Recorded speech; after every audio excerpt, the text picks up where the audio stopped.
बॉलीवुड में romantic comedy फिल्में तो बहुत सारी हैं, जैसे कि अजब प्रेम की गजब कहानी, जाने तू या जाने ना, जब वी मेट। और शायद हम इंडियंस को रोमांटिक फिल्में बहुत ज़्यादा पसंद है, इसलिए हम ऐसे फिल्में भी बनाते हैं। और कहीं ना कहीं हम इंडियंस बहुत ज़्यादा इमोशनल भी और इमोशनली डिसीजन भी लेते हैं। इसमें कोई गलत बात नहीं, हमारा नेचर ही ऐसा ही है। और आज हम बात करने वाले एक ऐसी फिल्म के बारे में जिसको अनुराग बासु ने डायरेक्ट किया और बहुत इमोशनल और बहुत रोमांटिक सी फिल्म है जिसका नाम है बर्फी। और ये फिल्म का गाना फिर ले आया दिल, ये गाना क्यों इंपॉर्टेंट है इस फिल्म में, उस गाने को क्यों डाला गया, इस पॉइंट पे क्यों डाला गया, आज हम इसके बारे में डिस्कस करने वाले हैं। Well hello, this is Sagar Raj Singh and you are watching Bazooka. तो चलिए सबसे पहले बात करते हैं फिल्म के प्लॉट के बारे में। फिल्म का प्लॉट कुछ ऐसा है कि कैरेक्टर है जिसका नाम है बर्फी, जो कि एबनॉर्मल है सोसाइटी के हिसाब से। वो गूंगा है, बहरा है, उससे एक लड़की से प्यार हो जाता है जिसका नाम है श्रुति, और उससे एक बचपन की फ्रेंड होती है झिलमिल।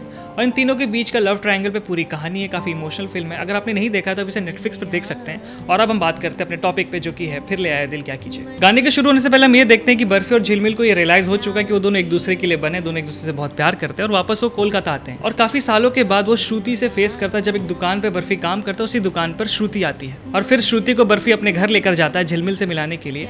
और फर्स्ट टाइम जब उसे झिलमिल से इंट्रोड्यूस कराता है तो श्रुति ये उसे पूछती है कि क्या तुम दोनों शादीशुदा हैं। तो बर्फी बस इशारों में ये कहता है कि नहीं, हम दोनों बस एक दूसरे से प्यार करते हैं। और इसके बाद गाना शुरू हो जाता है। वो कहते हैं ना कि हर किसी को मुकम्मल जहां नहीं मिलता, किसी को ज़मीन तो किसी को आसमान नहीं मिलता। अगर इस शायरी को किसी गाने में तब्दील किया जाए ना, तो फिर ले आया दिल परफेक्ट इसका एग्जाम्पल है। जहाँ पर श्रुति के लिए ये इंपॉर्टेंट है कि समाज उसके लिए क्या कहना चाहता है। समाज में ये इंपॉर्टेंट है कि वो शादीशुदा हो जाए, उसके बाद बाकी चीज़ें हो जाती हैं। बट बर्फी के लिए ये चीज़ नहीं, बर्फी के लिए प्यार इंपॉर्टेंट है। इसलिए उसमें हम ये भी कहते हुए सुनते हैं कि श्रुति पूरी तो थी मगर उसका प्यार अधूरा था, बर्फी अधूरा था मगर उसका प्यार पूरा था। गाने के नेक्स्ट सीन हम ये देखते हैं कि बर्फी और झिलमिल श्रुति को टैक्सी में छोड़ने के लिए आती है। और यहाँ पर टैक्सी को बहुत अच्छा एक मेटाफर रखा गया है जो समाज के खूबसूरत पिंजड़े को दिखाता है, जहाँ पर श्रुति समाज के पिंजड़े में बंद होकर बर्फी और झिलमिल को देखते रहती है और ये रियलाइज़ करती है कि मैं पूरी तो हूँ बट मैं कितनी बंदी हुई हूँ।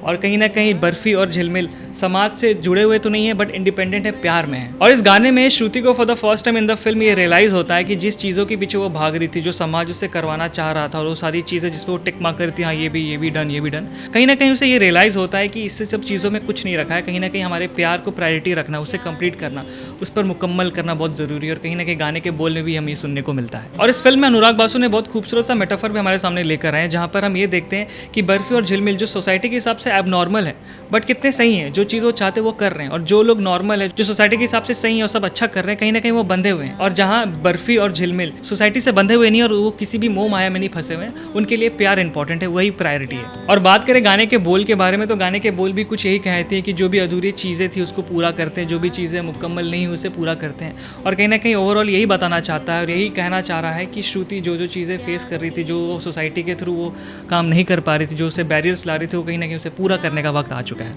और जिस वैसे अरिजीत सिंह ने इस गाने को गाया है, प्रीतम ने इसे कंपोज किया है, सईद कादरी ने जिस वजह से इसे लिखा है, इसे हमें भी क्वेश्चन करते हैं कि जो चीज़ें हम छोड़ रहे हैं या समाज के भाग दौड़ में अपने प्यार को अधूरा तो नहीं छोड़ रहे, हमें भी ये चीज़ कहीं ना कहीं क्वेश्चन होती है कि क्या हम भी इसी दौर में भाग रहे हैं और कहीं ना कहीं अपने प्यार को अधूरा छोड़ अपनी चीज़ों को पूरा करने के कारण। तो ये था cinematic decoding of the song फिर ले आया दिल। और ये गाना क्यों इंपॉर्टेंट है फिल्म में और ये गाना हमें क्या कहना चाहती है।